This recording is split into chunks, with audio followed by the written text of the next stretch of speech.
बिस्मिल्लाहिर्रहमानिर्रहीम, अस्सलाम वालेकुम। प्रोग्राम मुकाबिल के साथ मैं हूं सरवत वलीम। रऊफ क्लासरा मिनमतीन साहब हमारे साथ स्टूडियोज में मौजूद हैं, जबकि सीनियर सहाफ़ी शाहीन सहबाई साहब हमें टेलीफोन लाइन पर ज्वाइन करेंगे। आज से 17 साल पहले इसी मुल्क में फौजी मार्शल्ला में वज़ीर-ए-आज़म पाकिस्तान मियां मोहम्मद नवाज शरीफ को गिरफ्तार करके जेल में डाल दिया गया था और अब की बार एक बार फिर से मियां नवाज शरीफ साहब इस मुल्क के वज़ीर-ए-आज़म मुंतखब हुए। सिविल मिलिट्री ताल्लुकात की जो हालत 17 साल पहले 12 अक्टूबर को थी, उनमें तनाव आज भी देखा जा रहा है।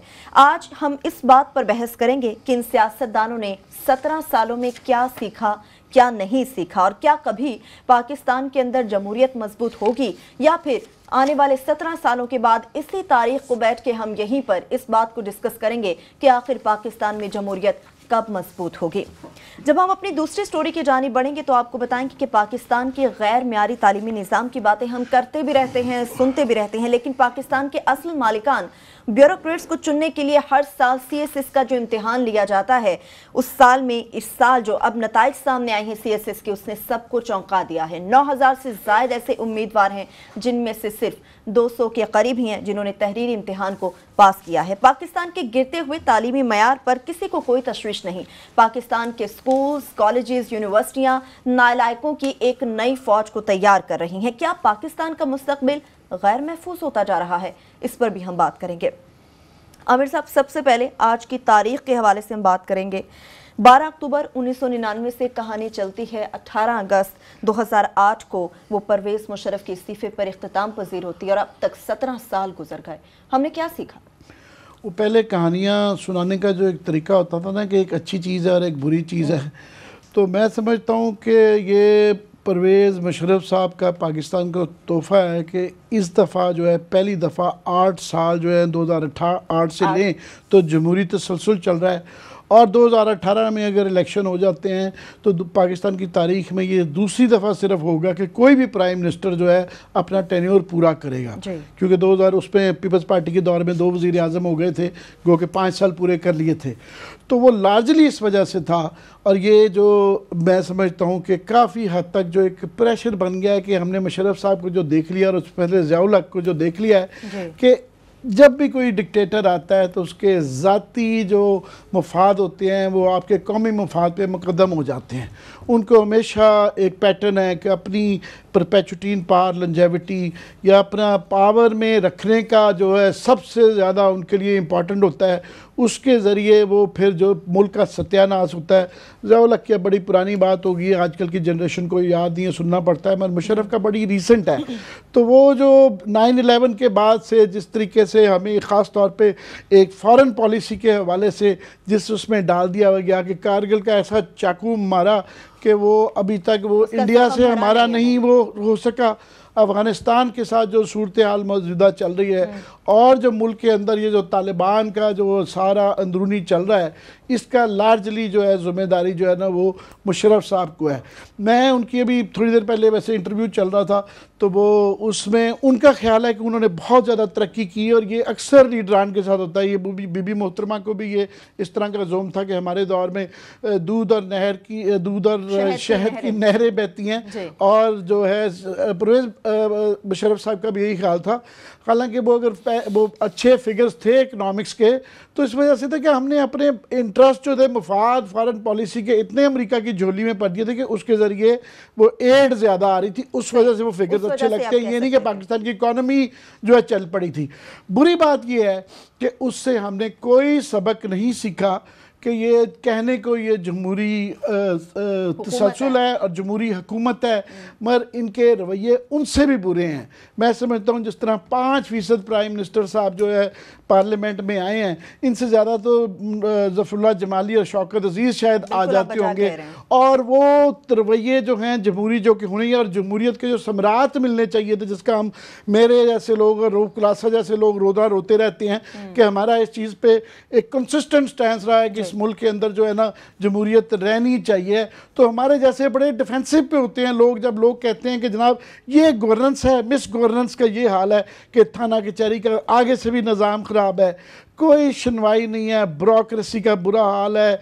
और वो जो एक इसके लिए जमहूरी से जो लोगों को एक ज़्यादा बेहतर लाइफस्टाइल, इज्जत, आज़ादी, इंसाफ मिलना चाहिए था, वो उम्मीदें वो इस हुकूमत ने वो पूरी नहीं की, जिससे कि जमहूरियत को लोग गाली देते हैं। जमहूरियत को लोग गाली इनकी मिस गवर्नेंस की वजह से देते हैं।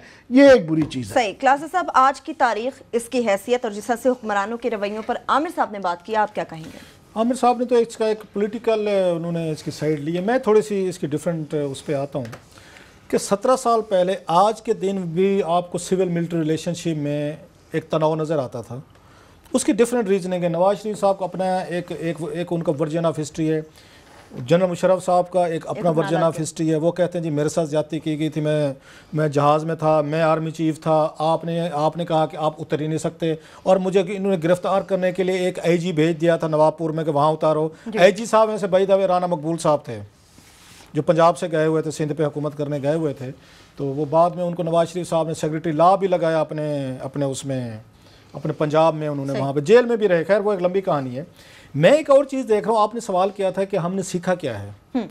आजकल जो बात आमिर कह रहे हैं, मेरे और आमिर के लिए इस जमहूरियत को दिफा करना मुश्किल हो गया। हालांकि we would be the last man के जो ये कहें कि इस मुल्क में जमहूरियत ना रहे, क्योंकि हम यहाँ जितनी गुफ्तगू कर रहे हैं, हमें जितने बेनिफिट्स ये मिलते हैं, इसके अगर थोड़ी बहुत जो कह सकते हैं फ्रीडम ऑफ स्पीच जो है वो आपको जमहूरी उसमें कल्चर में मिल सकती है। पॉलिटिशियंस कितने बुरे क्यों ना हो जाएं, वो कहीं ना कहीं पे आके कोई थोड़ी सी उनको बर्दाश्त करना पड़ता है, उनको क्रिटिसिज्म लेनी पड़ती है। यही हम देख लें जो ये वाक़या हुआ है अभी, उसका सीरियल वाला वाक़या हुआ है कि मीडिया ने उस पर बैठ के खुल के बात की, हुकूमत को बैक फुट पर जाना पड़ गया। जमहूरियत के ये समराज जरूर, ये चीज़ें आपको मिलिट्री, ये गवर्नमेंट से में नहीं मिलती, वो डट जाते हैं। वो वन मैन आर्मी, वो वन मैन बादशाह, वो बादशाह का हुक्म होता है, चलता है, इसको बंद कर दो, इसको गिरफ्तार कर लो। अभी शाहीन साहब आपके साथ होंगे, जरा उनसे पूछिएगा जरा कि जनाब जब आपने जनरल मुशर्रफ के खिलाफ 2-4 आर्टिकल लिखे तो आपके खिलाफ क्या क्या इन्होंने चोरी के मुकदमे कराए। इवन शाहीन साहब पे बहुत कम लोगों को पता होगा, इन पे उन्होंने जनरल मुशर्रफ साहब ने जो बड़े बैठ के जमहूरियत का और फ्रीडम ऑफ ये स्पीच का बड़ा क्रेडिट लेते हैं, शाहीन साहब पे वॉशिंग मशीन चोरी का मुकदमा करवाया था।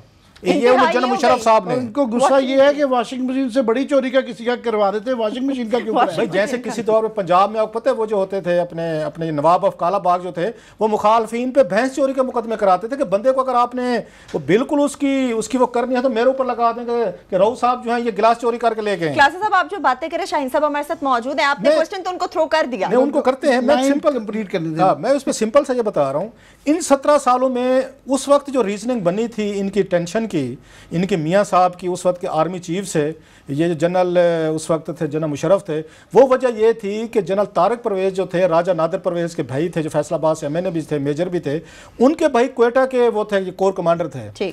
तो ये नवाज शरीफ साहब को बड़ा शौक है कि आप जो लेफ्टिनेंट जनरल्स होते हैं, सिटिंग आर्मी चीफ को एक तरह का डिस्टेबलाइज करने के लिए, सिटिंग आर्मी चीफ को कॉर्नर में ले जाने के लिए इनके यहाँ बड़ा शौक है कि खुफिया मुलाकातें करो जर्नलों से, कोर कमांडर से करेंगे, इवन आर्मी चीफ से, जनरल कियानी से। इनके आपको याद होगा शहबाज शरीफ साहब और चौधरी निसार अली खान साहब की 12 मुलाकातें हो गई थी इलेक्शन से पहले। ये बड़े शौकीन है कि हालांकि इनका काम नहीं है, आप कह रहे हैं, पता नहीं आजकल करते हैं कि नहीं करते। मैं अब ये कहना नहीं चाह रहा, अब सुनना चाहते तो फिर सुन लें। मेरी इत्तला ये है कि जनाब 4-5 जो हैं ये वही कार्रवाई शुरू हो चुकी है बहुत पहले की, जैसे ये माजी में भी करते रहे हैं कि ये पहले 6 महीने पहले शुरू कर देते हैं, ये खुफिया मीटिंग्स करते हैं। मैं रिकॉर्ड पे भी लेके आना चाहता हूँ ये बात। मेरे अगर जो मेरी बुक है, मैंने इंतजार रहेगा क्लास नहीं, एक सियासत कई कहानियां मैंने उसमें लिखा हुआ, लिहाजा चीज़ रिकॉर्ड पे। जनरल अली कुली खान जो उस वक्त आर्मी चीफ बनने की रेस में थे इनके जनरल मुशर्रफ साहब के साथ साथ, उन्होंने ये कहा हुआ, रिकॉर्ड पे कहा हुआ, जिसको कभी किसी और ने डिनाई नहीं किया। उन्होंने जनाब मेरे पास, अनवर जहर साहब थे इनके प्रिंसिपल सेक्रेटरी नवाज शरीफ साहब के, वो मेरे पास आए थे कि जनाब आपकी नवाज शरीफ साहब से खुफिया मुलाकात करवाते हैं, तो आप उनसे खुफिया मुलाकात कर लें तो आपके चांसेस बन सकते हैं आर्मी चीफ बनने के। तो अली कुली ने कहा थी मैंने मादरत कर ली कि थैंक यू वेरी मच, मैं खुफिया मुलाकात नहीं करता। उनके बकौल जनरल मुशर्रफ ने खुफिया मुलाकातें की थी। ये जो आज वो बनते हैं ना, बड़ा बताते हैं कि मुझे पता ही नहीं था, मैंने खबरनामे। मुलाकात किससे कर ली क्लास साहब? उन्होंने जनाब शहबाज शरीफ साहब से खुफिया मुलाकातें उनकी होती थी, दोस्तियां थी उनके शहबाज शरीफ से भी, नवाज शरीफ साहब से भी उनकी खुफिया मुलाकातें हुई थी। ये आर्मी चीफ ऐसे नहीं बन गए थे। ये आर्मी चीफ बनाने के लिए नवाज शरीफ साहब का बड़ा सख्त ये क्राइटेरिया, बंदा अपना होना चाहिए। अपना होना चाहिए, उसका इंटरव्यू करेंगे, उसको बैठ के जज करेंगे कि कमजोर कितना है, ताकतवर कितना है। यहाँ से दरार पड़ी थी, यहाँ से इश्यूज इनके खड़े हुए थे। खैर ये तो एक अलहदा कहानी है। फिर इनकी क्वेटा के कोर कमांडर जो थे उस वक्त तारिक परवेज, उनसे खुफिया मुलाकात कराई गई थी इनकी नवाज शरीफ साहब की, जिस पे रिएक्ट किया था जनरल मुशर्रफ ने, जी आर्मी चीफ मैं हूं, खुफिया मुलाकात है ये आप कर रहे हैं। हालांकि जनरल मुशर्रफ साहब भी जनरल जहांगीर करामत के होते हुए आर्मी चीफ, वो मसूफ खुद भी खुफिया मुलाकातें कर चुके थे नवाज शरीफ साहब से, थोड़ी ना बताएंगे। जो काम खुद करते रहे थे उसी काम पे वो उनसे नाराज हो गए थे। उनको ये पता चल गया कि शायद जैसे करामत की जगह मुझे बनाया गया था, ये ना हो जाए कि मेरी जगह तारिक परवेज ना बने। उस पे इन्होंने प्रेस रिलीज जारी की थी और तारिक परवेज को मेरे ख्याल ट्रांसफर भी किया गया था, बाद में रिटायर भी किया गया था। ये एक इनकी टग ऑफ वार बनी थी आर्मी की। लंबी डिटेल में मैं जा सकता हूं, लेकिन अब 17 साल बाद आज फिर मतलब 2-4 रोज के पहले की जो डेवलपमेंट्स हम देख रहे हैं, जो अस्करी इनकी क़यादत है और पॉलिटिकल क़यादत है, दोबारा आपको नजर आ रहा होगा कि वही सिचुएशन इन्होंने पैदा कर दी है कि फौज इन पे मिसट्रस्ट कर रही है। फौजी जरा अब वो उन टीवी चैनल्स को बता रहे हैं कि जनाब कि हमें रिपोर्टर पे कोई मसला नहीं है, हमें बताया जाए खबर किसने लीक की है। सेम वही तारिक परवेज ये क्वेटा कोर कमांडर वाली स्टोरी आपको रिवाइज होना शुरू हो जाएगी इतने सालों के बाद। 17 साल बाद भी अल्लाह के फजल से मियां साहब जो हैं वो वहीं खड़े हुए हैं जहां से उन्होंने सफर शुरू किया था। उस वक्त उनकी लड़ाई तारिक परवेज की वजह से हुई थी, कोर कमांडर क्वेटा की वजह से हुई थी मुशर्रफ से। अब की दफा जो उनकी हमारी मिलिट्री क़यादत से टग ऑफ वार है, वो हमारे दोस्त वो सिरल की वजह से हो रही है। दाद देनी चाहिए पाकिस्तानी सियासतदानों को भी, हमारे एस्टेब्लिशमेंट को भी, कि किन रीजनिंग की वजह से बैठ के ये इनको हल कर। ठीक है, बिल्कुल आगे बढ़ेंगे, लेकिन शाहीन साहब भी चूंकि हमारे साथ हैं। शाहीन साहब आपकी तरफ आऊंगी। अभी हम बात कर रहे हैं उन 17 सालों की जिनमें शायद हमने या हमारे मौजूदा हुक्मरानों ने कुछ सीखा। आप समझते हैं कि कुछ सीखा गया या फिर आज भी हम 17 साल पहले जहां पर थे वहीं पर मौजूद हैं? देखिए, अभी रऊफ साहब ने और आमिर साहब ने दोनों ने बड़ी में बात की, मगर अफसोस की बात यह है कि 12 अक्टूबर आज है, 17 साल हो गए, लेकिन हम एग्जैक्ट उसी तरह की उसी जगह पे खड़े हैं। मौसम में वही खतरात हैं जो कि 12 अक्टूबर 1999 को थे। उस दिन आप सबको याद है, इन्होंने बताया बड़े डिटेल में कि क्या वजूहत थी, लेकिन जो 12 अक्टूबर के दिन काम हुआ था वो मेरे ख्याल में एक कोई हमला किया था नवाज शरीफ की हुकूमत ने अपने ऊपर, जनरल साहब को बुला के और उनके पीएम हाउस में जाके वो आर्मी चीफ बनाने की कोशिश की थी और वो सारा कुछ जो ड्रामा हुआ था हमला था। और आज 12 अक्टूबर को जब हम खड़े तो आज भी यही लगता है कि इन्होंने किसी बम को लात मार दी है, वो पता नहीं फटेगा, कब फटेगा, कैसे फटेगा, उसका क्या असर होगा। यानी ये आज के दिन एग्जैक्टली वही सिचुएशन है जो 12 अक्टूबर 1992 थी, और लोगों को बड़ी सख्त कंसर्न है, परेशानी है कि ये सारे इनके मामला जो है कहाँ पहुंच गए, कहाँ से कहाँ जाएंगे और क्या होने वाला है। यानी मुल्क इतना अनसर्टेनिटी में कभी नहीं था। बिल्कुल बिल्कुल। कोई किसी ने कोई सबक नहीं सीखा है। एक सबक मेरा ख्याल है शायद अगर किसी ने सीखा हो सकता है कि वो करें ना करें, लेकिन जो 12 अक्टूबर के बाद पहले हुआ था कि इन सबको बैठा के जद्दा भेज दिया गया था, मेरा ख्याल है इस दफा जद्दा की फ्लाइटें जो है ना वो दी चलेगी। सही है, बिल्कुल ठीक है। इतनी खतरनाक बातें ना करें आमिर साहब। शाहीन साहब ने एक छोटी सी, जब हम ब्रेक लेके वापस आएंगे, जिस तरह से शाहीन साहब ने बात की है जिला वतनी का जो दौर पहले काटा गया है वज़ीर आज़म पाकिस्तान मियां नवाज शरीफ की जानिब से, उस दौर में उन्होंने क्या क्या दावे किए जो शायद मुस्तकबिल में अमल कर जाने चाहिए थे, नहीं हो सके। बात करेंगे, एक ब्रेक बाद हमारे साथ रहिए।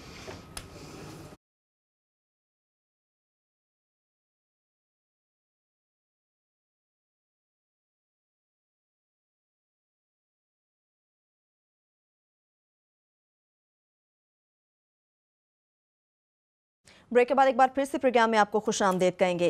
क्लासेस साहब, शाहीन साहब ने जाते जाते बड़ी सख्त बात कर दी, जिला वतनी की बात भी कर गए, वो जिला वतनी में दावे भी बड़े किए। मेरा ख्याल है शाहीन भाई साहब से इस पे फर्दर खुद ही पूछ लेते हैं। शाहीन साहब, मैं तो यहाँ पे ये कह रहा था कि अभी कम अज कम जो है ना इस मुल्क में मुशर्रफ साहब का हाल देख के, और इसमें यहाँ किसी का हौसला नहीं है और ना ये मुल्क तैयार है कि कभी आइंदा मार्शल्लाह लगेगा। पर आप हमेशा फिर आप पे इल्ज़ाम लग जाता है कि आप कई दफ़ा इस तरह की बातें करते हैं जिस तरह से इस तरह के अंदेशे जन्म लेते हैं। Please clarify. मार्शल ना लगना चाहिए ना, बिल्कुल हम सख्ती से इसके खिलाफ हैं और सारी उम्र लड़ाई की है। और आपने तो भुगता भी, सॉरी मैं आपकी बात काट रहा हूँ शाहीन साहब, आपने सबसे ज्यादा मार्शल दौर में भुगता है। मैं पाकिस्तान के लोगों को बता दूं ताकि थोड़ा सा क्लैरिफाई हो जाए कि आप जैसा बंदा जो है वो बिटर क्यों हुआ है। आप पे और आपकी फैमिली पे तो जनरल मुशर्रफ साहब ने, उन्होंने मुकदमे कराए थे, आपको तो पाकिस्तान से जाना पड़ गया था, आपके खिलाफ तो बड़ी शदीद कार्रवाइयाँ हुई थी। ग्रुप एडिटर थे आप एक बहुत बड़े अखबार के पेपर के, आपको तो पाकिस्तान में रहने नहीं दिया गया था। लिहाजा आप जैसा बंदा जब इन पॉलिटिशियन से अपने आप को दूर समझते, खफा समझते, आप तो ये भी क्रेडिट लेते रहे हैं sir, if I am not wrong, कि बेनज़ीर भुट्टो और जरदारी साहब की COT ये नवाज शरीफ साहब और बेनज़ीर भुट्टो साहबा की चार्टर ऑफ ये डेमोक्रेसी जो हुआ था लंदन में, आपका भी उसमें इनपुट था। अब एकदम इतने सियासतदानों से क्यों आपसे दिल भर गया आपका? आप हाल मुशर्रफ दौर में आपने भुगता है, नवाज शरीफ साहब से बड़ा आपके अच्छे तल्लुकात थे, बीबी से थे, इवन जरदारी साहब से, ऐसा ऐसा एक एक करके अब सबके दुश्मन हो गए सर। नहीं, कोई दुश्मन नहीं हुआ। मैं बिल्कुल जमहूरियत के खिलाफ नहीं हूँ, ना मैं मार्शल चाहता हूँ, ना मैं किसी को ये इनकरेज कर रहा हूँ, ना ये बिल्कुल अगर कोई इंप्रेशन है तो मैं इसको बिल्कुल रिजेक्ट करता हूँ। लेकिन एक बात मेरी आप जरूर सुने, मैंने लड़ाई की, मुशर्रफ के साथ भी लड़ाई की, इन सब जो गैर जमहूरी हुकूमतों के साथ भी हम सब मिल के खड़े हुए सारे। मतलब जमहूरियत जिसके लिए हमने इतनी लड़ाइयाँ की, चार्टर ऑफ डेमोक्रेसी भी आप बता रहे हैं और सारा कुछ किया, उस जमहूरियत से आके अपने आप को स्टैब्लिश करने के लिए क्या किया? मुझे आप पे पर्चे भी हुए, आप पे वॉशिंग मशीन चोरी के जनरल मुशर्रफ ने पर्चे भी खाए। हम चाह रहे हैं कि थोड़ा सा ये बता दें कि यहाँ एक तबका है जो ये कहता रहता है कि जनाब मुशर्रफ के दौर में मीडिया बड़ा आज़ाद था और ये उनका तोहफा है, हालांकि वक्त की ज़रूरत बन गई भी थी। और आपने और वो वाकई कि वो चंद लोगों ने वो सिलेक्ट करके जिनको ये फंसाया गया था और जिनको ये ज़ाती तौर पे पता है कि मुशर्रफ के दौर में मीडिया कितना है, उस पर ज़रा अपने वाकई की बताते हुए रोशनी डालें प्लीज़। देखिए, मेरे खिलाफ मैंने रिजाइन करके मैं यहाँ आ गया था और फिर मैंने आके यहाँ एक वेबसाइट शुरू की थी जिसमें आप खुल के लिखते थे और मुशर्रफ के खिलाफ बहुत कुछ लिखा। उन्होंने तंग आके मेरे खिलाफ वहाँ पे एक मुकदमा FIR कटवाई कि जी 1.5-2 साल पहले इन्होंने किसी के घर से जाके वॉशिंग मशीन चुराई थी। मुझे हंसी भी आई, लेकिन हंसी आने से तो कोई मसला हल नहीं होता।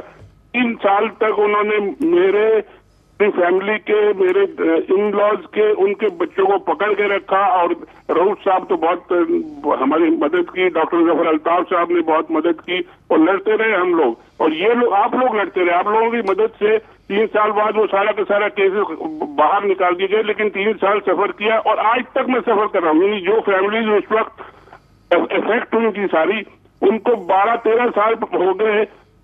हम लोग यहाँ से बैठ के अमेरिका से और पाकिस्तान से उनको सपोर्ट करते हैं, वो अपने पैरों पे अभी तक नहीं खड़े हो सके। तो सब बातें हैं अपनी जगह, ठीक है, लेकिन मैं जो बात कह रहा था ना, वो मैं वापस आता हूँ। जब आ गई, मुझे बताएं कि जमहूरियत के अंदर जो चेक एंड बैलेंस होते हैं, जमहूरियत के अंदर जो एक सिस्टम होता है कि जी अगर कोई गड़बड़ हो रही है, अगर कोई काम ठीक नहीं कर रहा है, उसको जमहूरियत के अंदर ही रोकना चाहिए। वो सिस्टम किधर है? आपका ब्रेकिंग सिस्टम किधर है? आपकी गाड़ी भाग रही है, आपके पास ब्रेक ही नहीं है या है तो कोई लगाने वाला नहीं है। इसकी वजह से ये सारे मसले क्रिएट हो रहे हैं। बिल्कुल आप सही कह रहे हैं। मैं इसलिए ख़ास तौर पे मीडिया की तरफ बार बार आ रहा हूँ कि मुनासिब नहीं ये लगता, मगर वो हमारे जैसे लोगों ने भी 2 साल जो बेरोज़गारी काटी हुई, और उस ज़माने में मुझे याद है कोई अखबार, कोई मीडिया हाउस, आपको याद है, नौकरी नहीं देता था। वो साफ कह रहे थे, ये शेख रशीद साहब उस ज़माने में इंफॉर्मेशन मिनिस्टर थे, इन्होंने साफ कहा कि भाई साहब आपके जो है ना ऑर्डर वो बड़ी ऊपर से आए हैं, तो हमारे हाथ बंधे हुए हैं। तो वो जिन लोगों ने वो ज़माना देखा हुआ है और सिलेक्टिवली जिनको शिकार किया गया, तो जब ये मीडिया की आज़ादी उस ज़माने की बात करते हैं तो फिर वो आग लग जाती है। मगर यस, आप सही कहते हैं कि जो चेक्स की आजकल बात है, सिर्फ ये आज की एक खबर मुझे पढ़ के कल से तशवीश हो रही है कि जनाब वो नेपरा का आप कानून बना रहे हैं, नया ला रहे हैं कि रेगुलेटरी बॉडीज़ जो है 1-2 जो रह गई हैं, पहले जितने भी आप जो चेक्स की बात कर रहे हैं कि स्टेट बैंक जो है, जो कि रेगुलेटरी बॉडी है, उसको एक बिल्कुल एक रबर स्टैम्प पहले बना दिया हुआ है। SCCP ये ऑगरा से उन्होंने ये जो 14% इंक्रीज़ ऑलमोस्ट फोर्स करके करवाई है। और ये अब नेपरा आखिरी इदारा रह गया था, अभी पता चल रहा है कि वो उस तरह काबू नहीं आ रहा था, तो नया कानून लेके आ रहे हैं वो कि जनाब जिसके ज़रिए वो बिजली के जिस मर्जी मुताबिक आम आदमी में बोझ मजीद से मजीद डाल सकें। शहीन साहब, इससे पहले कि आप इस पे बात करें, मैं ज़रा आमिर मतीन साहब ने बात की है फ्रीडम की, कि जनाब मुशर्रफ के दौर में ऑफ कोर्स बहुत सारे लोगों ने सफ़र किया है, एक लंबी डिटेल है, लेकिन जो आजकल हम देख रहे हैं यहाँ पे सिचुएशन, जो पॉलिटिशियंस आए हैं उन्होंने अगर डंडे के ज़ोर पर आमिर इनको आके मीडिया को चुप कराने की कोशिश की है कि शाहीन सबाई साहब जैसे लोग थे और बड़े लोग थे जिनके खिलाफ कार्रवाई आपके खिलाफ हुई, मैंने उस वक्त नहीं किया, 2-3 साल आपको नौकरी नहीं करने दी गई क्योंकि आपने वाशिंगटन से एक स्टोरी कर दी थी कि जनाब के जो पाकिस्तानी डेलीगेशन गया था वहाँ पे, या अमेरिका गया था, तो उसमें एक दो जर्नेल भी थे और जिनके जूते उन्होंने उतरवा के 9/11 के बाद तलाशी ली थी, जिसके बाद आपकी वही नौकरी से फारिग हो गए थे। खैर वो एक पर्सनल उस पर हम नहीं जाते कि किसकी क्या क्या कुर्बानियाँ हैं और किस किस ने क्या सफ़र किया है। चले मुशर्रफ दौर में हमें इसलिए मुझे शिकायत ज़्यादा नहीं बनती कि एक फ़ौजी दौर था, एक मिलिट्री दौर था, जो पॉलिटिशियंस उसके बाद आए हैं जिस तरीके से इन्होंने आके मीडिया को ब्राइब किया है, उन्होंने डंडे के अगर जोर पे अगर आके उन्होंने यहाँ पे मीडिया को उन्होंने आके साइलेंस करने की कोशिश की है, तो इन्होंने पैसे के जोर पे करने की है, इन्होंने आके इश्तिहारात के जोर पे उनको चुप कराने की कोशिश की है, इन्होंने उनके बड़े बड़े आके सहाफ़ियों को ओहदे दे के उनको इन्होंने आके ख़रीदने की कोशिश की है। सो इनका जहाँ हाथ चल रहा है इन्होंने चलाया है। अभी देख लें जो ये कंट्रोवर्सी चल रही है और हम देख रहे हैं जिस तरीके का मीडिया के लिए इनकी सख्त ज़बान है, ये इनका सख्त इनके एटीट्यूड है, मीडिया फ्रीडम पे बहुत कम ये बिलीव रखते हैं। मेरा ख्याल है शुक्र करें इमरान खान साहब ने इनको एंगेज किया हुआ है, सही बड़ी हद तक। अगर शरीफ फैमिली को इमरान खान ने एंगेज ना किया होता, मैं आपको शर्तिया कहता हूं कि आपको याद होगा यहाँ पे इन्होंने बगावत के पर्चे करवाए थे ग्रुप्स पे। शाहीन सबाई साहब जिस ग्रुप के अगेन एडिटर रहे, इन्हें याद होगा, उसके रावलपिंडी में दफ्तर बंद कर दिए गए थे, FIA ने वहां पे छापे मार के वो कागज नहीं जाने देते थे। उस ग्रुप के एडिटर पे, मालिक पे, रिपोर्टर्स पे, शकील शेख साहब उन पे पर्चे हैं, मरियाना बाबर से पूछ लें, हमारी कुलीग हैं, उन पे पर्चे हैं। सो इन्होंने तो उससे पहले इन्होंने मलिया लोधी पे इन्होंने पर्चे किए, इन्होंने नजम सेठी पे पर्चे किए, इन्होंने बहुत बड़े ग्रुप था उसका अगर उस पे पर्चे किए। अब इनको इमरान खान जो है उसने एंगेज किया हुआ है। जिस दिन अभी भी इनको मौका मिल गया तो मेरा ख्याल है मीडिया के साथ वही असर होगा जो इससे पहले 2 अदवार में हो चुका है। इसलिए मुझे बाज़ दफ़ा जब हम जनाब मुशर्रफ पे हम आकर तनकीद करते हैं तो मेरे लिए मुश्किल हो जाता है इस बात को देखना कि ये ज्यादा स्टेप्स ले रहे हैं मीडिया के खिलाफ, अभी भी ले रहे हैं मीडिया के खिलाफ स्टेप्स, या ये जनरल मुशर्रफ ने ज्यादा लिया। बिल्कुल क्लास साहब इस तरफ आते हैं, आपने बिल्कुल सही बात की, जिनकी जानिब से भी कलम उठाया गया उनके खिलाफ बगावत समेत बहुत से पर्चे करवा दिए गए। एक छोटी सी ब्रेक लेंगे, जब हम ब्रेक से वापस आएंगे तो 12 अक्टूबर की तारीखी हैसियत और हुक्मरानों के मौजूदा रवैये को सामने रखकर बात करेंगे। हमारे साथ रहिए।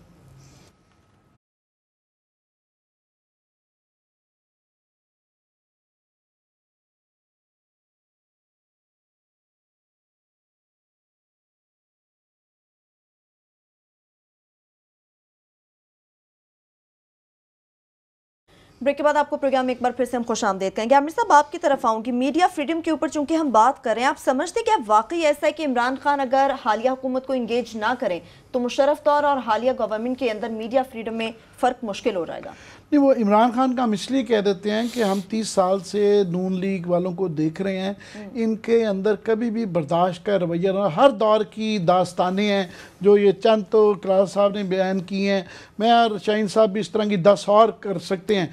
तो अभी ये थोड़ा सा अपोजिशन के प्रेशर की वजह से ये हमारी तरफ अटैक नहीं कर रहे हैं। इमरान खान वरना अगर इनके बस चल रहा हो तो ये जो टीवी पे ये जो हम बातें कर लेते हैं ये बिल्कुल नहीं है। अभी भी जहाँ से तरीके से कर रहे हैं, बड़ा सटल तरीके से कर रहे हैं, मगर अभी लार्जली छोड़ा हुआ है, शायद वक्त का इंतज़ार कर रहे हैं या राइट टैक्टिक्स का इंतज़ार कर रहे हैं, व्हाटएवर। मगर मैं खुद एक्चुअली रऊफ से भी और शाहीन साहब से भी जो है ना ये समझना चाह रहा हूँ कि इमेजिन नहीं किया जा सकता कि ज़ाहिर है प्राइम मिनिस्टर नवाज शरीफ ये तीसरा दौर है। वैसे तो कहा जाता है कि जनाब 64-65 के उम्र में कौन बदलेगा, मगर फिर भी सोचते हैं कि जनाब तीसरी दफ़ा वज़ीर आज़म बन रहे हैं तो लाजमी कुछ ना कुछ सीखा होगा। मगर मुझे जो याद पड़ता है शाहीन साहब आपसे ख़ास तौर पे पूछ रहा हूँ कि 97 की जो हुकूमत थी, दूसरी दफ़ा जब प्राइम मिनिस्टर बने थे नवाज शरीफ साहब, तो उस वक्त हालांकि हैवी मैंडेट था मगर फिर भी गवर्नेंस के अंदर बड़ा गरूर था, मगर ज़ाती रवैयों में नहीं था। हमें खाना वाना भी कभी खिला देते थे, लोगों से मिलते भी थे, एक्सेसिबल भी थे, और थोड़ा सा एक सारी हुकूमत पर रिफ्लेक्ट करता था कि इनके लोग भी सारे मिलते जुलते थे। अभी तो टोटली एक आइसोलेशन है, एक्सेस नहीं है। वो बस ख़ास एक हेलीकॉप्टर ग्रुप होता है जो कि बीट रिपोर्टर जो कि हर दौर में हर बादशाह के साथ होते हैं, उनके अलावा किसी से मिलना जुलना नहीं, कोई एक्सेस नहीं। बल्कि जो बुनियादी आपको और हमें इंफॉर्मेशन की ज़रूरत होती है या गवर्नमेंट का पॉइंट ऑफ व्यू लेना होता है, उसके लिए भी एक्सेस नहीं मिलती है।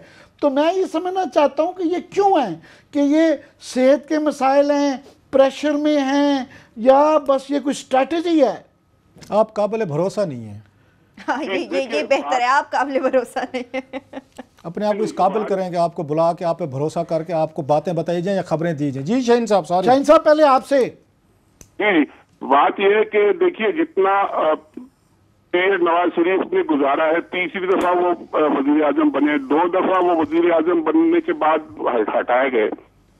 अब उनको ये मेरे ख्याल है यकीन हो गया है कि जी आप मुझे हटा दें, निकाल दें, एग्जाइल में भेज दें, लेकिन मैं वापस आ सकता हूं, और मैं अपने पॉपुलैरिटी की वजह से और लोगों की सपोर्ट की वजह से और अपने जो मेरे अंदर ग्रेट है या स्ट्रेंथ है उसकी वजह से मैं वापस आया हूं। और ये उनका ओवर कॉन्फिडेंस है जिसकी वजह से वो एक जमहूरी सिस्टम में एक डिक्टेटर की तरह काम कर रहे हैं। अब मुझे ये बताइए कि अगर जमहूरियत जो है वो खुद ही डिक्टेटरशिप में तब्दील हो जाए और सारे दरवाजे आप बंद कर दें, सारे इंस्टीट्यूशंस को आप इनइफेक्टिव बना दें, फिर डिक्टेटरशिप में और जमहूरियत में फर्क क्या रहता है? सिर्फ ये कि आपको इलेक्ट कर दिया, उसके बाद आपको लाइसेंस दे दिया to loot, plunder, kill, do whatever you like, और कोई पूछेगा नहीं आपको। ये जमहूरी रवैया नहीं है इनका, और ये एक पुख्ता हो गया है। आप मेरा ख्याल है नवाज शरीफ साहब ने क्या वो किसी की परवाह नहीं करते। वो कहते हैं आई डोंट केयर, जो भी जाता है जाए, हमें किसी से कुछ नहीं करना, मैं जिस तरह जो कुछ करता रहा हूँ ठीक करता रहा हूँ, क्योंकि उसकी वजह से ही मैं तीसरी दफा वजीर आजम भी बन गया हूँ और अब मैं पावर में हूँ। और अब इमरान खान साहब भी इनको चैलेंज कर रहे हैं। सारा का सारा मसला जो है वो अब नवंबर की तरफ जा रहा है, तो वो कहते हैं जी let us take on the fight और लेट्स स्टार्ट इट। तो ये एक रवैयों की बात है, इनको समझ आना चाहिए कि जमहूरियत को चलाने के लिए इस तरह के रवैये ठीक नहीं है। आप डिक्टेटर ना बने, जमहूरी लीडर ही रहे और जमहूरियत के तरीकों से ही चलाएं, तो ये चलेगी जमहूरियत। जी क्लासा साहब, ये शाहीन साहब ने जो बात की है कि जो चेक्स एंड बैलेंसेस जमहूरियत आपको नजर नहीं आ रहे यहाँ पे, जो मेरा एक व्यू रहा है पिछले 15-16 साल, मुझे भी हो गए पार्लियामेंट की रिपोर्टिंग इसको करते हुए, कि आपके पार्लियामेंट के अंदर अगर अपोजिशन एक्टिवली अगर रोल अदा करे तो बड़ी हद तक जमहूरियत चलती है। जमहूरियत चलने के लिए 2-4 चीज़ें बड़ी ज़रूरी हैं। आपका मीडिया फ्री एंड फेयर होना चाहिए। हम कल आपको एक ना वीडियो दिखाएंगे अमेरिका की, ये आज हमारे पास वो नहीं है कि आज आपको दिखाएं कि फ्रीडम ऑफ एक्सप्रेशन क्या चीज़ होती है। दुनिया के मुल्क ऐसे बड़े नहीं बन जाते, ये जमहूरियत ऐसे नहीं आ जाती होती कि लोगों को बोलने की कितनी आज़ादी दी जाती है। कल हम आपको एक यहाँ पे ना एक वीडियो दिखाएंगे, रॉबर्ट डेनेरो की, जो उस पर हम आपको कल आके उस पर दिखाएंगे।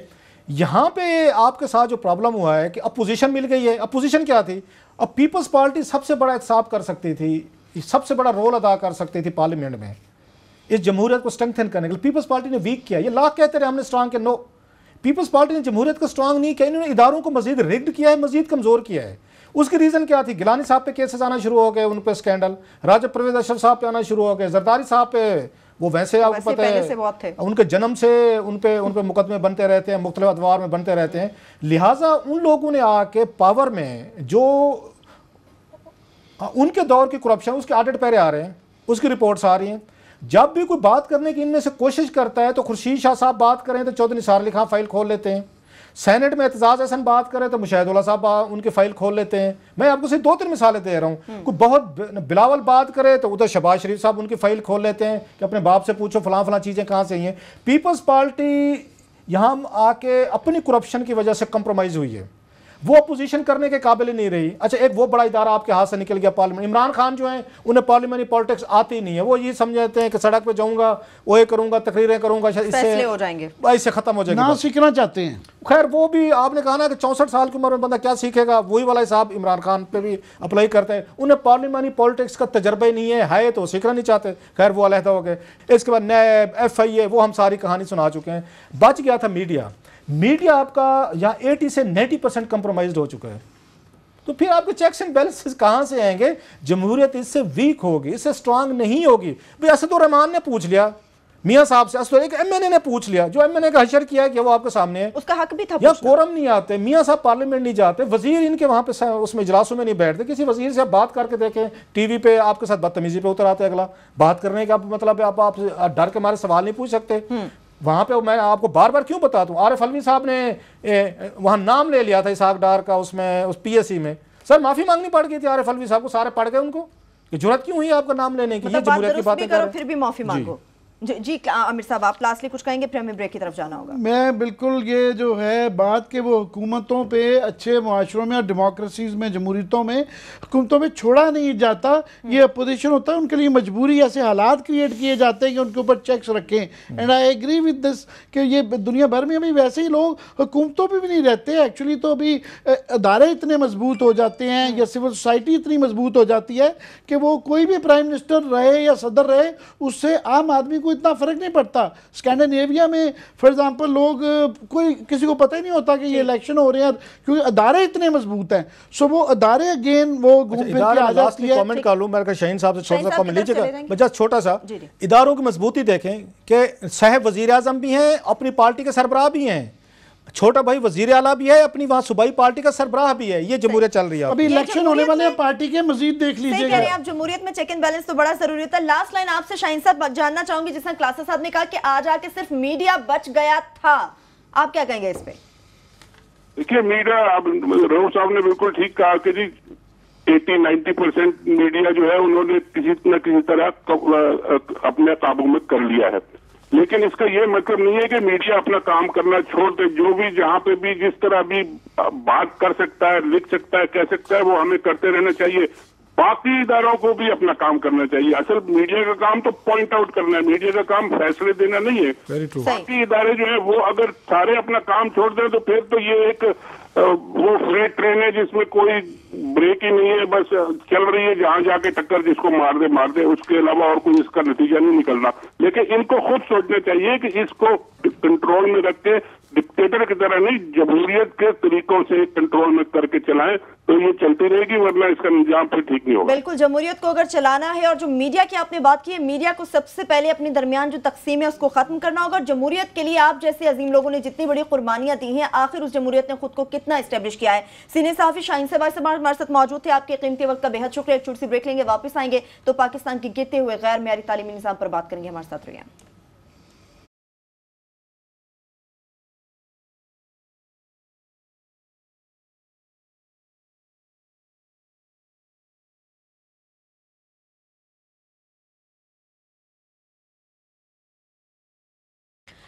ब्रेक के बाद आपको प्रोग्राम में एक बार फिर से हम खुशामदीद कहेंगे, चूंकि पाकिस्तान के गैर मेयारी तालीमी निज़ाम पर बात करेंगे और वज़ीर आज़म के साबिक प्रिंसिपल सेक्रेटरी सईद मेहदी साहब हैं, वो भी हमारे साथ टेलीफोन लाइन पर मौजूद होंगे। सर, आपको प्रोग्राम में हम खुशामदीद कहेंगे।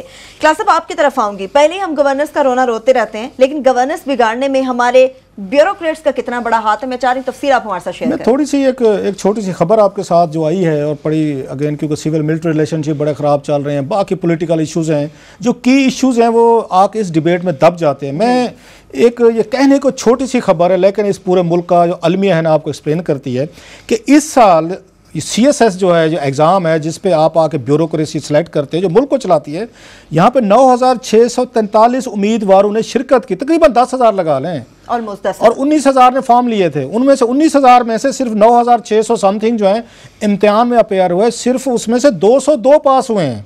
2% मुश्किल से 2%, जो 100 उम्मीदवारों में से सिर्फ 2 पास हुए हैं। ये इतनी बड़ी है कि मेरा ख्याल सेटबैक, इस मुल्क का लिटरेसी रेट ऑलरेडी हम रिपोर्ट कर चुके हैं 2% गिर चुका है पूरे मुल्क में, सिंध में 4% गिरा है। ये वो इश्यूज़ हैं कि जो आपको एड्रेस करने की ज़रूरत है कि पाकिस्तान की यूनिवर्सिटीज़, कॉलेजेस, ये आपके स्कूल्स, ये किस तरह के आप यहाँ पर लोग पैदा कर रहे हैं कि जो एक कंपटीशन में 10,000 के करीब स्टूडेंट बैठता है, 10,000 में से 202 पास होता है। तो आज हमने उनको तकलीफ दी हुई है सईद मेहदी साहब को कि ज़रा इनसे पूछते हैं हैं कि ये ब्यूरोक्रेटिक फॉल जो हो रहा है, मैं पब्लिक अकाउंट्स कमेटी को मैं 15 साल से नहीं, मैं पब्लिक अकाउंट्स कमेटी को 15 साल से रिपोर्ट कर रहा हूँ। जो मेरा क्राइटेरिया किसी अच्छे ब्यूरोक्रेट को जज करने का है ना, वो PSC है। यकीन करें कि 2003-4 के बाद यकदम डिक्लाइन आया है वहाँ पे ब्यूरोक्रेसी में। अच्छे अफसर अब आते नहीं है, लगता है, अब मैं कहना नहीं चाहता माजरत के साथ, एक क्लरिकल एक लॉट है जो ऊपर आ गए, जो फेडरल सेक्रेटरीज बन गए हैं, जो वहाँ पे ये बड़े बड़े ओहदों पे बैठ गए। जो बड़ी एक क्लास थी एक ब्यूरोक्रेट की, वो ख़त्म हो गई है। सईद मेहदी साहब, welcome to the show sir. आपकी तरफ आएंगे, आपसे जानने की कोशिश करेंगे कि आप इसको कैसे देख रहे हैं कि तकरीबन 10,000 स्टूडेंट अपेयर होता है, उसमें से सिर्फ 202 लोग सिर्फ उसमें तहरीरी इम्तिहान में पास हुए हैं, अभी उनके इंटरव्यूज होने बाकी हैं। आप इसको कैसे देख रहे हैं कि ये मुल्क, ये हम किधर जा रहे हैं सर?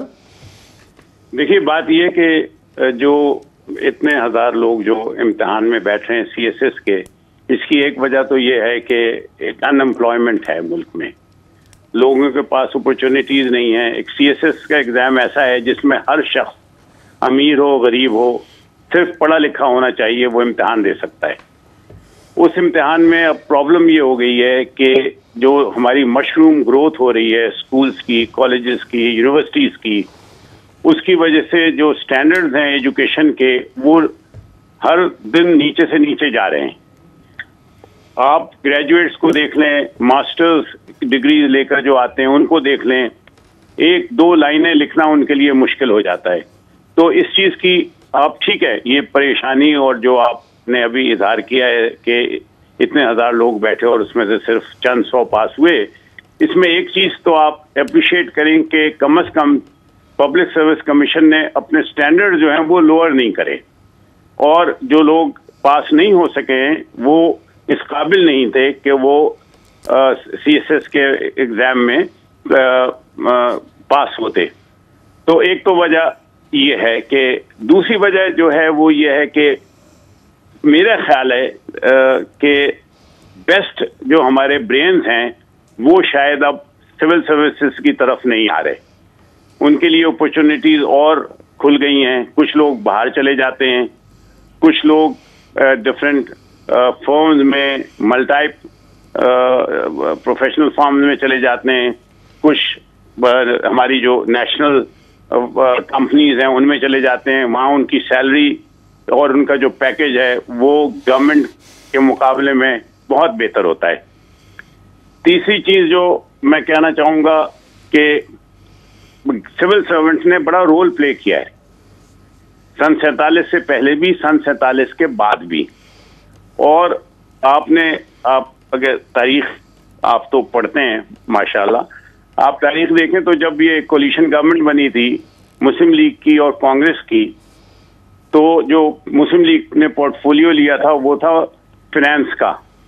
उस वक्त सिविल सर्वेंट थे चौधरी मोहम्मद अली, जो फिनेंस मिनिस्ट्री में लियाकत अली साहब को असिस्ट कर रहे थे।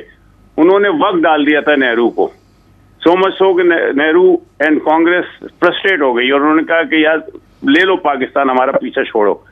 वो अलग चीज है कि Chaudhry Mohammad Ali involve himself in politics, Ghulam Mohammad involve himself in politics, Sikandar Mirza was a good civil servant और बड़े अच्छे कामयाब पॉलिटिकल एजेंट माने जाते थे, he also involve himself in politics. और पॉलिटिक्स में आके उन्होंने अपने आप को भी बदनाम किया और ब्यूरोक्रेसी को भी बदनाम किया। बात यह कि ब्यूरोक्रेट्स को सबसे जो जरूरी चीज है जिसकी वजह से आप बेस्ट ब्रेन्स जो हैं वो आएंगे सिविल सर्विसेज में, वो है सिक्योरिटी। आप देखें जो स्क्रीनिंग होती रही हैं डिफरेंट पीरियड्स में, यूब खान आए, उन्होंने निकाल दिए सिविल सर्वेंट्स बगैर इन्वेस्टिगेशन, बगैर इंक्वायरी। याया खान आए, उन्होंने निकाल दिए सिविल सर्वेंट्स। भुट्टो साहब आए, वो 313 और 303 की लिस्टें बन गई। फिर कॉन्स्टिट्यूशन मिला, बड़ी खुशकिस्मती की बात है कि मुल्क को कॉन्स्टिट्यूशन मिला, लेकिन कॉन्स्टिट्यूशन में जो सिविल सर्वेंट्स की कॉन्स्टिट्यूशनल गारंटीज थी वो निकाल दी गई। A civil servant had no security of service, no guarantee of service. जो civil servants who should be servants of the state, they became servants of the rulers. और यहाँ से ट्रेजेडी शुरू होती है कि जो शख्स जिसमें नो कहने की हिम्मत ना हो, वो फिर समझे कि घर चला जाएगा। हाल ये हो गया है सिविल सर्वेंट्स का कि वो लकीर के फकीर हो गए। वो कहते हैं जी दस्तखत ही ना करो, नीचे से जो फाइल आए बस उसको एज इट इज ऊपर घुगी लगाओ और भेज दो। मैं सईद मेहदी साहब, आज 12 अक्टूबर है जी जी, और 17 साल पहले, क्योंकि आप भी उन लोगों में से जो उठाए गए थे और बाद में जेल में डाल दिए गए थे, तो हम बात कर रहे थे उस हवाले से, और हमने बहुत पॉलिटिशियंस को आपके ज्वाइन करने से पहले लताड़ा कि पॉलिटिशियनों ने कोई सबक नहीं सीखा और क्या क्या क्या इस तरह की बातें। मगर जो उसमें मिसिंग पॉइंट था वो कि सबसे ज़्यादा कॉमन डिनोमिनेटर तो ब्यूरोक्रेसी रही, कि जो इस सत्यानाश होने में उनकी भी ये बहुत बड़ी कंट्रीब्यूशन है। तो हम उसको ये CSS के इम्तिहान से लिंक कर रहे थे। आपने कहा कि ओवरऑल मुआशरे में इनेतात और तालीमी निज़ाम में इनेतात है, उसकी रिफ्लेक्शन, और जो है बाकी दूसरे ओहदे भी क्योंकि आ गए हैं तो बेस्ट क्रीम नहीं आती। तो मैं सोच रहा था कि शायद ये कोई क्राइटेरियन की भी, जो आपने कहा जी पब्लिक सर्विस कमीशन ने जो है वो क्योंकि अपने स्टैंडर्ड्स वही रखे हुए हैं, पता नहीं वो क्या स्टैंडर्ड है। मुझे तो लगता है उनके क्राइटेरियन का भी फ़र्क है, ज़ाती मुशाहिदा कोई चीज़ नहीं है। मगर मुझे बड़े बड़े लाइक बच्चे मिलते हैं जो कि पता चलता है कि वो फेल हो गए, और कई दफ़ा ऐसे मजमून में फेल होते हैं जिसमें तसव्वुर नहीं किया जा सकता। और फिर हम 10-15 साल 20 साल से ये इनेतात ब्यूरोक्रेसी का देख रहे हैं। आपने भी देखा होगा, ये क्लास साहब मिसाले PEC की दे रहे थे कि पता नहीं किस तरह के ब्यूरोक्रेट्स आ गए हैं। तो how do you no define the whole phenomenon? और छोटा सा सवाल एक और भी सर, अभी आपने जैसे कहा कि रूल ऑफ लॉ के तहत मोहम्मद अली नेकोकारा को हमने देखा, जो SP SSP थे इस्लामाबाद, उन्होंने अगर वहाँ पे लॉ पे चलने की कोशिश की तो उन्हीं को तो ये ब्यूरोक्रेट्स ने इंक्वायरी करके, एजाज चौधरी साहब थे उसमें, ये DGFIA जो अब हैं, ये एमलेज साहब थे, इन तमाम ब्यूरोक्रेट्स ने मिलकर एक अच्छे ऑफिसर नेकोकारा को नौकरी से निकाल दिया सर। तो लोग कैसे करेंगे सर फिर इसको, रियासत को, लोगों को? मैं बताता हूँ आपको, जो मैं पहले कह रहा था वो यही कह रहा था कि इस इनसिक्योरिटी की वजह से, इनसिक्योरिटी सिर्फ ये नहीं है कि पॉलिटिशियन आपसे खुश नहीं है उसने आपको हटा दिया, इनसिक्योरिटी ये भी है कि एक ब्यूरोक्रेट जो आपका अफसर है या आपका सीनियर है वो भी आपसे खुश नहीं है किसी चीज पर, तो वो भी आपको हटा सकता है। कोई सिक्योरिटी ऑफ टेन्योर नहीं है। और जिस वजह से जो मैंने कहा था कि जो बेस्ट माइंड्स हैं, हमारे बेस्ट ब्रेन्स हैं, वो अवॉइड करते हैं सिविल सर्विसेज में अब आने से, और सिविल सर्विस में आके फिर उन्हें वही करना पड़ता है जो उनके बॉसेस चाहते हैं कि करो, विद द रिजल्ट के कुछ लोग जो हैं, देखिए जी इस वक्त एक आपके जो मतलब आप यही देख लें, आपकी जितनी अभी आपने बात की है अपने प्रोग्राम में, मैं सुन रहा था रेगुलेटरी अथॉरिटीज की। रेगुलेटरी अथॉरिटीज क्या रेगुलेट करेंगी जब वो कोई ना कोई अथॉरिटी किसी ना किसी मिनिस्ट्री या डिवीजन के अंडर काम करती है। Regulatory authorities should be absolutely independent. For example PEMRA है, it is under ministry of information.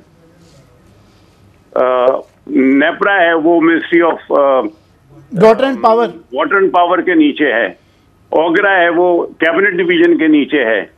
जब आप इन सबको किसी ना किसी के नीचे कर देंगे तो उनमें वो जुर्रत और वो हिम्मत नहीं रह जाएगी एक इंडिपेंडेंट डिसीजन लेने की। बिल्कुल आप बिल्कुल ठीक बात करें सईद मेहदी साहब। आपने जिस तरह से 3 रीजनिंग दी हैं इस तालीमी निज़ाम के हवाले से, सिस्टम पर आपने बात की, आपने कहा बेस्ट ब्रेन शायद इस जानिब आना नहीं चाह रहे, और सिविल सर्वेंट्स के हवाले से आपने बात की कि अब वो लकीर के फकीर होते जा रहे हैं। ये तालीमी निज़ाम को बेहतर करना होगा, पाकिस्तान के मुस्तकबिल को महफूज बनाना होगा। आप हमारे साथ मौजूद थे, आपके कीमती वक्त का बेहद शुक्रिया। इसके साथ ही प्रोग्राम अपने इख्तिताम को पहुंचता। अपना बहुत सा ख्याल रखिए। खुदा हाफिज़।